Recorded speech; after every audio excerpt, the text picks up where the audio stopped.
ទេពុកម៉ែបងប្អូនដែលរស់នៅម្ដុំវិស័យកៅនេះបកាយលែអាម៉ែគឺថាមានកន្លែងលក់កាទៀវឆ្ងាញ់អត់ចែករំលែកសោះអ្វីដែលសំខាន់ណាកាទៀវគេបើកលក់ពេលព្រឹកតែបងប្រុសបើកលក់ពេលថ្ងៃហើយសម្រាប់តម្លៃវិញមួយចានត្រឹមតែ 6000 ទេ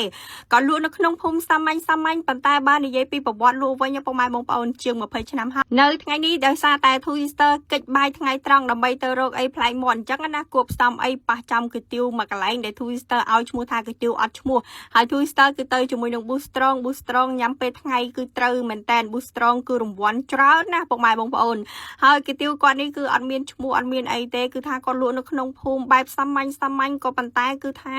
ប្លែកមែនតែនណាដោយសារតែគាត់បើកលក់ពេលថ្ងៃចាប់ពីម៉ោង 2:10 កន្លះម៉ោង 1 ទៅអីគឺគាត់លក់ដល់ម៉ោង 6 កន្លះល្ងាចណាកាទៀវគេផ្សេងបើកលក់ពេលព្រឹកប៉ុន្តែបងប្រុសបើកលក់ពេលថ្ងៃដោយសារតែពេលព្រឹកគឺគាត់លក់បបរគ្រឿងហើយបើនិយាយពីតម្លៃវិញពុកម៉ែបងប្អូនគឺមហាសមរម្យមែនតែនតម្លៃមួយចានត្រឹមតែ 6000 រៀលទេហើយនៅក្នុងនឹងមានទាំងជាផាក់លើសាច់ជ្រូកក៏ដូចជាជើងជ្រូកអីអញ្ចឹងណាក្រៅពីនឹងគាត់ក៏មានជាប្រភេទមីកញ្ចប់ក៏ដូចជាមីដុំដែរហើយបើនិយាយពីរសជាតិវិញគឺ Twister អាចនិយាយបានថារសជាតិសាមញ្ញធម្មតាប៉ុន្តែយើងញ៉ាំទៅគឺជាប់មាត់ដែរអញ្ចឹងណាដោយសារតែគាត់ធ្វើរសជាតិមកល្មមអត់ដិតពេកទេអញ្ចឹងយើងជ្រលក់ទៅគឺថាមកសមរម្យអញ្ចឹងណាពាក់ព័ន្ធទៅនឹងសាច់វិញ Twister ហៅ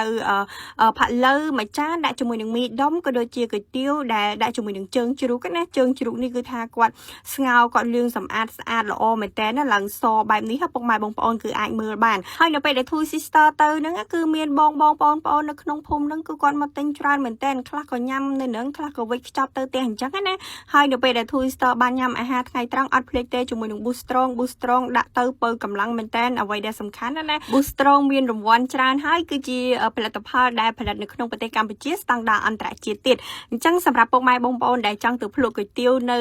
ម្ដុំរិស័យកែវហ្នឹងគឺថាអាចទៅបាន Twister នឹងដាក់ Google Map នៅលើ caption ក៏ដូចជា comment នេះអាចជើងជ្រូកគាត់នេះគឺជ្រលក់ជាមួយនឹងទឹកសៀងមកគឺចូលជាតិមែនតើណាពុកម៉ែបងប្អូននិយាយទៅគឺថាឈប់ណាដែលចូលចិត្តជើងជ្រូកអីគឺនៅពេលដែលឃើញវីដេអូហ្នឹងគឺប្រកាសជាដឹងហើយកុំភ្លេចទៅភ្លក់ទាំងអស់គ្នាព្រោះថាគាត់លក់បែបសាមញ្ញទេប៉ុន្តែកាន់ឆ្នាំមកហើយពុកម៉ែបងប្អូនជាង20ឆ្នាំឯណាមិនមែនធម្មតាទេអញ្ចឹងមក Twister ថាអូយអ្នករិស័យកែវបកាយលាក់មែនអញ្ចឹងវីដេអូរបស់យើងគឺមានតែប៉ុណ្្នឹងទេ